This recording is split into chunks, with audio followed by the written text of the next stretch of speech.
Bien, entramos a nuestra fase final de Periodismo Libre en vivo, siempre después de un fin de semana y sobre todo un puente, pues hay mucha información represada.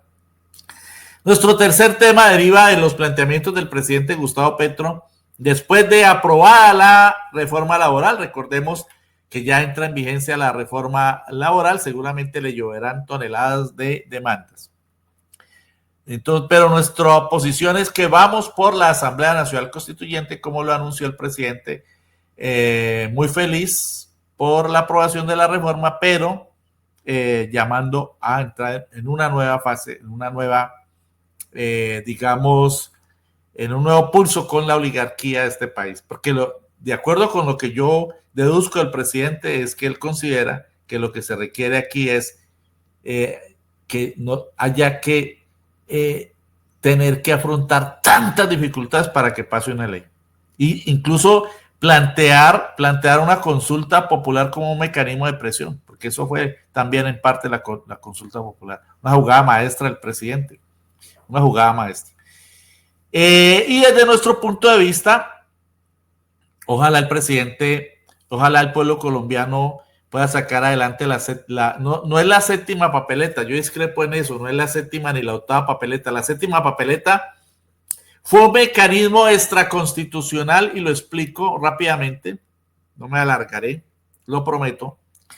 Fue un mecanismo extraconstitucional en 1990 de un movimiento estudiantil que era democrático, que era progresista, en el que había muchos juristas. Después muchos de esos muchachos se volvieron unos burócratas, como un señor que fue procurador, un burócratas de los partidos de la oligarquía. Lamentablemente pasa así. Muchos jóvenes que fungen como líderes estudiantiles en su adolescencia y en su juventud, después uno los ve defendiendo a los partidos de la oligarquía. Pero bueno, esa es la vida, ¿no? Qué triste.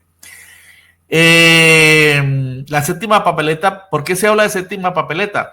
Porque en las elecciones de 1990, ¿no? Se agregó, había elecciones múltiples, entonces a las 6 que había se le agregó una séptima, que era una papeleta en la que la gente decía, sí, estoy de acuerdo con convocar una asamblea nacional, una asamblea constituyente para una nueva constitución. Porque la constitución de 1886 que regía hasta ese año, gobierno de César Gaviria, no contemplaba mecanismo para cambiar la constitución por vía popular. Siempre se la asignaba al Congreso. Como los congresos son congresos de terratenientes y de voceros de los grandes empresarios y los grandes pulpos financieros, pues no están interesados en cambiar el status quo jurídico constitucional. Entonces los estudiantes se inventaron eso y como había un proceso de paz en marcha, el M19 está empujando muy fuerte, también la Unión Patriótica, que llevó incluso a un gran jurista conservador, Vázquez Carrizosa, fue canciller de la República, en su lista con Aida Bella, fueron constituyentes. Y el M19 fue uno de los ganadores. Tuvo, creo que alrededor de 20 y pico de constituyentes. Entre ellos Maturana, que después renunció porque le quedó grande ser constituyente. Bueno, y estuvo también en ese momento el Partido Conservador, el ala más grande del Partido Conservador era la de Álvaro Gómez, con el Movimiento de Salvación Nacional, que hoy es un grupúsculo casi inexistente. Le dieron personería jurídica, pero un favor que le hizo el CNE. Y el Partido Liberal, liderado por el alter ego de Ernesto Samper, el doctor Serpa, Horacio Serpa Uribe. Ellos, Navarro por el M19, Serpa por el Partido Liberal y Gómez Hurtado por el ala del Movimiento de Salvación Nacional Conservador, bueno, en representación de todo el conservatismo, fueron los presidentes de esa asamblea. ¿Y por qué se convocó? Porque fue tal la votación en la séptima papeleta, que no era obligatoria, pero que la impuso el movimiento estudiantil. Fue tal la cantidad de votos que el gobierno se vio obligado, mediante un decreto de estado de sitio, un decreto de excepción, convocar la votación para una constituyente. De ahí surgió la Constitución de 1991. se empezó en febrero y terminó de diseñarse en el mes de junio de hace 34 años. Precisamente por estos días se van a cumplir 34 años. 1991 a 2000, no, sí, 34 años, y a 2025.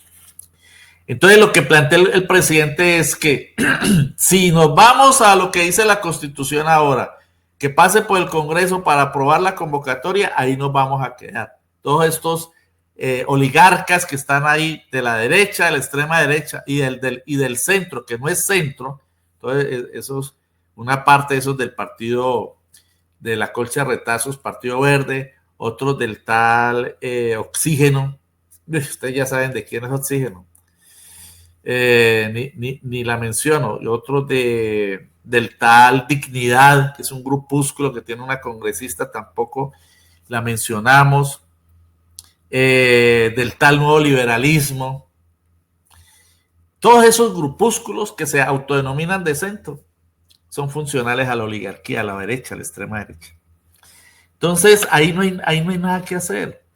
Va a pasar lo mismo que lo que pasó con la consulta, etcétera. Entonces el presidente plantea que haya una papeleta extra en las elecciones de marzo del próximo año para Congreso. Entonces se votará por Senado y por Cámara. Si se agrega una papeleta sería la tercera. Entonces ya no sería la séptima, no sería la octava, sino la tercera. Bueno, eso para hacer claridad en relación con esto. No, desde mi punto de vista, mi posición es que se requiere un cambio constitucional, un rediseño de la Carta Política. Y desde mi punto de vista, yo estoy planteando, entre otros puntos, entre otros muchos puntos, y lo enriqueceremos esta idea. Y les pido a nuestros seguidores que nos ayuden a enriquecer esta idea. ¿Para qué la constituyente? A mí me parece que uno de los elementos de la constituyente debe ser que establezca la elección popular de jueces y magistrados, como está ocurriendo en México. Es el momento propicio para acabar con esa dictadura de los magistrados. Ustedes deben saber cuántos decretos y normas le ha tumbado el Consejo de Estado al presidente Gustavo Petro. Aquí lo hemos dicho. Son alrededor de más de 30 normas le han tumbado. Entre leyes y decretos, estos magistrados, estos barrigones magistrados multimillonarios a los que se ganan una millonada, ganan más que el presidente de la República por tumbarle normas al presidente. Más de 30. Consejo de Estado, que es una alta corte, no es un órgano de administración, una alta corte compuesta por 29 burócratas magistrados. La Corte Suprema de Justicia, igualmente. Y la Corte Constitucional, que son 9. La Corte Suprema, que son 30. Unos magistrados con unos equipos asesores multimillonarios, una cantidad de gente. Nadie los elige, los designan a través de ternas en el Congreso, pero ellos no van a elecciones ni nada. Primero los jueces, ¿no? Que tienen otras formas de elección a dedo. Los jueces, los magistrados de los tribunales superiores, etcétera. Eso es una cooptación de tribunal a tribunal. En México, para acabar con la impunidad, con la corrupción en la justicia, con la connivencia de la justicia con la injusticia y con los criminales y con las mafias, lograron reformar la Constitución y establecer la elección popular de jueces y magistrados, que llaman ministros, a los magistrados les llaman ministros. El nuevo presidente de la Corte Suprema o el Tribunal Supremo de Justicia de México va a ser un jurista indígena. Gran avance, y hay 4 mujeres allí, progresistas. De modo que había una gran transformación en México, pero eso solo se logra con grandes mayorías en el Congreso. Ellos tienen casi las tres cuartas partes o 2/3 de las cámaras. Solo así, con mayoría absoluta, lograron el cambio constitucional en ese aspecto y en otros. Aquí necesitamos eso, pero es difícil que en el próximo Congreso también podamos obtener las 3/4 partes o los 2/3 de ambas cámaras, como se necesita, mayorías absolutas. Por eso el presidente plantea plantea una constituyente. Y allí se podría plantear esto, la elección popular de jueces y magistrados. También que la educación sea gratuita para todos. Ahorita el presidente denunció en una de sus recientes intervenciones que alguien en el Ministerio de Educación le ha metido la mano a sus proyectos y que había quedado educación gratuita hasta en las universidades, pero solo hasta el estrato 3. Yo no, la educación tiene que ser gratuita para todos. El 4, ¿cuánta gente de estrato 4 hay que no tiene cómo pagar matrículas? Incluso del 5. Entonces, todo educación gratuita a todo nivel, desde el párvulo hasta las maestrías que son tan carísimas en nuestro país. Yo creo que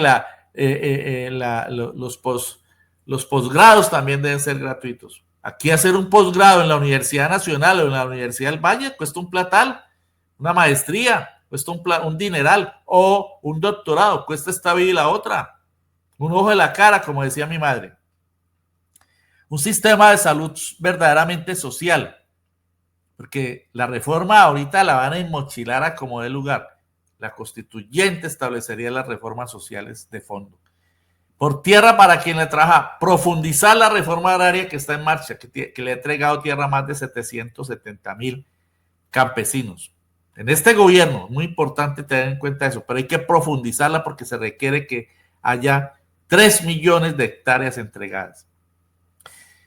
Por un sistema democrático de elecciones para acabar con ese mamarracho que es el Consejo Nacional Electoral, ¿no? Integrado por 9 magistrados, 7 de los cuales son de la oligarquía, ¿no? Entonces, imagínense de ustedes, jueces en causa propia, ¿no? Porque ellos provienen de las oligarquías, o quién ha estado presidiendo el Consejo Nacional Electoral, pues personajes de la extrema derecha, del uribismo y del cambio radical, unos personajes terribles, y que se oponen desde el sistema electoral a los cambios, y que haya también cambios en el ejercicio de la Registraduría Nacional del Estado Civil, porque es mucha la corrupción que ha habido históricamente en las elecciones. Y cambios en la financiación de las elecciones y de los partidos y de las campañas electorales.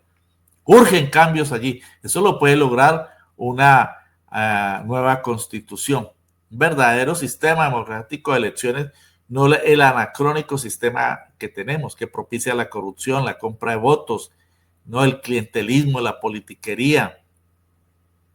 Clave la reforma constitucional por esto. Y en suma, podemos engrosar estas propuestas por un verdadero Estado social de derecho. No un Estado social de derecha, como es lo que realmente ocurre, sino un Estado social de derecho. Esta es la propuesta que nosotros estamos formulando, que la dejamos a consideración de todos ustedes.